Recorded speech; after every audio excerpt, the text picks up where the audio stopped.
Hello and welcome back to my channel. Today what we are going to be going over is the 2020 Senate elections as of August 5th, 2020. What I did was I looked at different types of forecasts and stuff like that, polls, funds, the state's personal leads, like whether or not they're more Democratic or Republican and how they voted in previous elections that are similar to the Senate elections. And I also took into account Trump's approval rating estimated in each individual state. So I did that with a majority of the more competitive or somewhat competitive Senate races that I believe are going to be, done in the 2020 Senate. And what you see on your screen right now is all of the safe seats. These are seats that generally Republicans and Democrats both come to the consensus that they do not need to focus in these states, as generally they're not going to be competitive whatsoever. So, looking at our first state, we have the state of Arizona. Mark Kelly leads by 5.7%. He is currently leading significantly in fundraising. He is also leading in the polls by significant margins, even though the state does have a more Republican lean and Trump is very narrowly disapproved of in the state. He is winning by a likely margin in the state of Arizona. This is going to be the first flip of the night, and it's very interesting to see a state like Arizona flip that quick. Next up is the state of Montana. Current incumbent Steve Daines is leading by a decent margin of 4.1%, considering that he's running against the current incumbent governor of Montana. Steve Bullock was also the 2020 presidential candidate that unsuccessfully ran, but he did gain a national name for himself. And despite that, he is lagging in the polls and fundraising, and Trump currently is approved of more in this state, along with the fact that Montana is a deep red state. It went for Donald Trump by over 20 points. The lean that I used for this was the last Senate election that was somewhat within similar candidates, and it came out with Steve Daines having a 4.1 margin of a lead, making Montana a lean state in this 2020 election. Next up is the state of Iowa. This state is a complete tie. If anything, it has a very narrow edge for Theresa Greenfield, so I am going to leave it in the tilt Democratic column. However, generally these two candidates are super close. Joni Ernst is leading in fundraising. She is leading with Iowa being a Republican state, and she's also leading with my own personal prediction that she will win the state. However, Theresa Greenfield is winning in the polls. She's also winning in Trump being very well disapproved of in the state. And those two factors have significantly altered the outcome of it to being a tilt Democratic state. One of the closest that could easily go either way on election night. Next up is the state of North Carolina. Cal Cunningham surprisingly leading by 3%, mainly due to the fact that he does have a strong lead in polling. So North Carolina is going to be a lean state. Next up is going to be the state of Georgia. In this election, I'm not going to talk about Georgia's special election, as generally it is somewhat difficult to kind of predict, out of these 10 different types of candidates, who's going to advance to the runoff, who's going to get a certain margin. Generally, I won't be making any predictions about that until the runoff, which is 100% likely. But in the general election between David Perdue and Jon Ossoff, David Perdue is leading by 2.3%. Again, a very close race, but it's, again, going to go to the Republicans. And in the Senate special seats, again, I'm not going to really make any predictions at this time, but if I were to make a prediction, it would be a lean seat in the January runoff. Coming up next is the state of Michigan.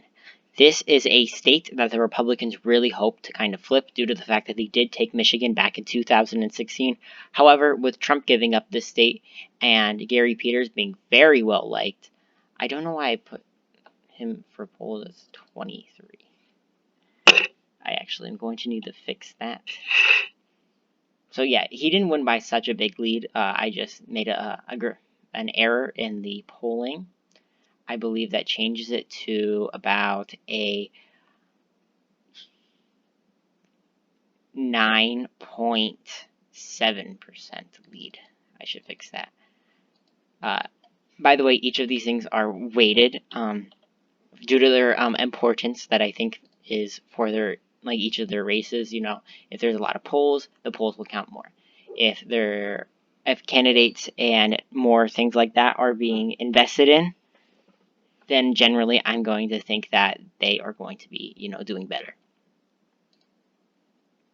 So because of that, Michigan's going to be a likely say. Again, Gary Peters did win by 12 points back in a Republican wave year. Don't see really anything super dramatic changing that. Going on to the next state is the state of New Hampshire, a state that Jean Shaheen is leading by in polling by an enormous amount. She's leading by, double digits in a state that only went for Hillary Clinton by less than 1 percentage point. But overall, she's leading in basically everything else.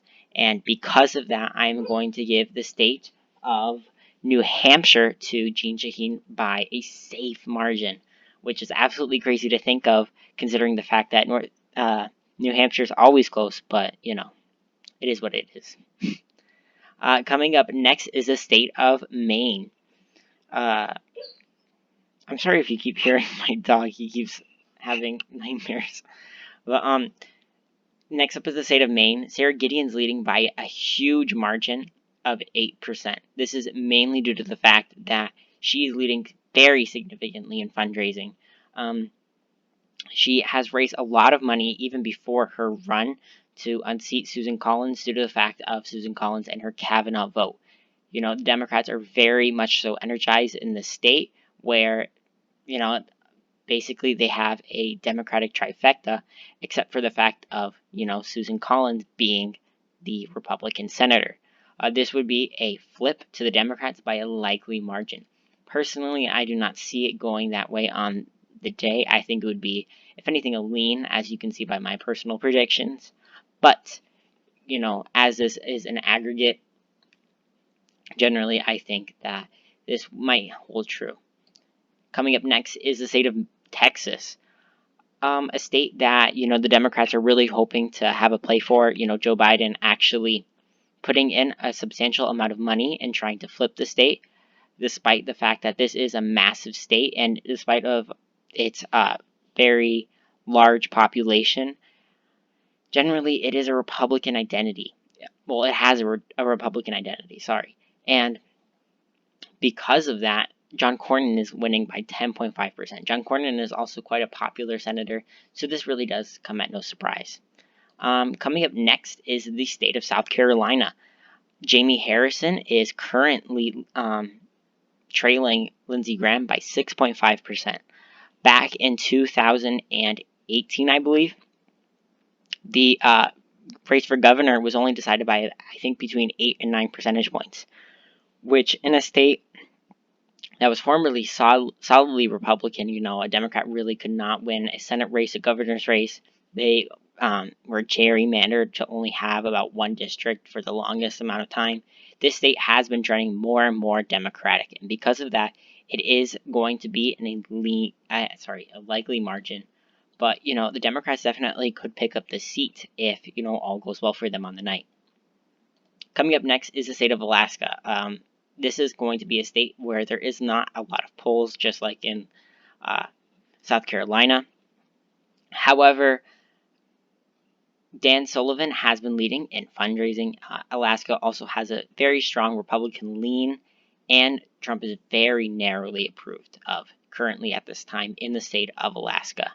And Dan Sullivan's also leading in the polls. However, generally, I have a feeling this is going to be a super close race. Al Gross is definitely a popular candidate, and even though he's not really well known right now, as he gains more name recognition, he might actually be able to unseat this incumbent. If anything, I think the Democrats have a better chance at flipping the House seat, but, for now, the Senate seat's just going to be rated as a likely state. Going on to the next state of New Mexico. This is going to be a safe state. No surprises here. The Democrats constantly improving on their margins consistently, and this is a trifecta state where all of their representatives, their senators, their governor is all Democrat. So no surprises there. Going on to our next state is the state of Kentucky. This is a state that the Democrats really want to flip. They have their candidate Amy McGrath, but however, despite the fact that they have invested an obscene amount of money into this race, Mitch McConnell is still leading by 6.5%. This is mainly due to the fact that Kentucky is a Republican identity. It has a Republican identity. I don't know why I keep saying that. But they have a Republican identity, and Mitch McConnell is the current Senate Majority Leader, and a lot of them are just going to vote for him because they, like Republicans. They may not like Mitch McConnell, but they want to make sure that Republicans are going to stay strong, especially in a state where, Kentucky has a very strong Republican identity, and they want to make sure that that's well known. However, she is running up the margins, and this could go to the Democrats. However, this has kind of been a pipe dream every single time that Mitch McConnell has been up for re-election. Back in 2008, it was only decided by 6 points, but back in 2014, in a Republican wave year, it was only about 14 points, which is still an okay margin for the Democrats, but again, I don't see the Democrats winning currently. Coming up next is the state of Kansas. Last night, Marshall won the Republican primary, defeating Chris Kobach. And if Chris Kobach were to be the Republican nominee, I could definitely see Barbara Boyer improving on her margin, especially due to the fact that he is such a far right character. Not saying that Marshall is not a far right character, but Kobach, he definitely would have alienated a lot of voters, and just like in the 2018 gubernatorial race in Kansas, it would probably go to the Democrats. And despite the fact that Boyer is leading currently, I have a feeling that more polls are going to come out eventually, and the Republicans are going to invest a lot more into their candidate rather than multiple candidates. Since the primary is over, it'll definitely have Marshall improving his margins. However, it would be a tilt Democratic state at this time. And with that, the Democratic majority would be reached at 50 seats already. This is, of course, assuming that Joe Biden were to win the presidency, and then the vice president would be the tiebreaker vote. Coming in next is the state of Alabama. This is currently held by incumbent Doug Jones, who won back in 2017, defeating Roy Moore in a very narrow and hotly contested election. In current polls, Tommy Tuberville is leading. However, Doug Jones is leading significantly in funds, and that's about it. This is a strongly Republican state, and because of that, it is going to be a lean margin for the Republicans. Personally, I see Tommy Tuberville doing better on the night, but using my calculations that I have listed, this would be the margin that Tommy Tuberville would win. Going on to the next state is the state of Minnesota. Currently, Tina Smith, she won back in 2018, filling Al Franken's seat in a special election. She did underperform current senior senator Amy Klobuchar, who was actually a 2020 presidential candidate who did moderately well in the 2020 primaries. However, Tina Smith, despite the fact that it probably might get a little closer coming to election day, as Donald Trump is likely going to invest more and more into Minnesota, as he feels that this is one of the only states that he might be able to actually pull off a narrow win, as he was so close back in 2016. If there's any states that Trump could win that Clinton did, it would be, Minnesota and Nevada. But Tina Smith is right now winning by a safe margin in the state of Minnesota, keeping its Democratic identity. And the last state is the state of Colorado. This is currently held by Republican Cory Gardner. He won back in 2014. It was somewhat of a surprise to Democrats, especially considering that Colorado was such a Democratic state. However, Cory Gardner did lead in polls leading up to that, and polls in Colorado generally seem to match up. So the whole conspiracy that, polls aren't actually true. A majority of polls actually do get a lot of things right. You just have to look at the margin of error. However, John Hickenlooper, another former 2020 Democratic presidential candidate, he did not do as well. However, he is very well known and somewhat well liked. He does have a scandal which has kind of been hurting his numbers a little bit. However, I do see him winning, and in these current margins, he would win by a safe margin. I completely skipped over Mississippi. Mississippi, this is a rematch between Mike Epps and Sidney Hyde-Smith. They had an election back in 2018 for their special election. Sidney Hyde-Smith appointed by the governor of Mississippi. Generally, this is about the same margin that Sidney Hyde-Smith won back in 2018 with. I don't really see Mike Epps doing too much better than in 2018. He might pull off a win, especially if Joe Biden narrows up the state of Mississippi. And this Senate race would probably be narrower than the presidential race. However, as of this recording, it's going to be a likely state.